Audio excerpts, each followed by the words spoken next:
வாய்ப்பு நான் தருகிறேன். என்னென்னா, உலகத்தில் ஆதம் அலைஹிஸ்ஸலாத்து வஸ்ஸலாம் அவருடைய மக்பரா இருக்கிறது, அவங்க அடங்கி இருக்கக்கூடிய கபர்ஸ்தான் இருக்கிறது.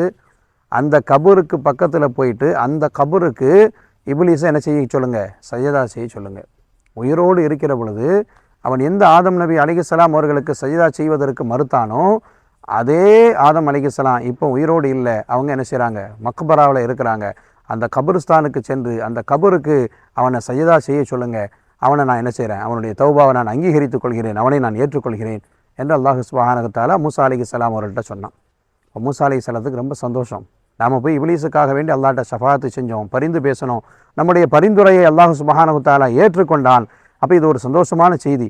இதை போய் நாம் என்ன செய்யணும், இப்லீஸ்கிட்ட சொல்லி அவனை தௌபா செய்ய வச்சு அவனையும் அல்லாஹுக்கு பிடித்தமான நல்லடியாரெல்லாம் ஆக்கிடணுங்கிற சந்தோஷமாக ஹஜ்ரத் மூசா அலைஹிஸ்ஸலாம் அவங்க வராங்க.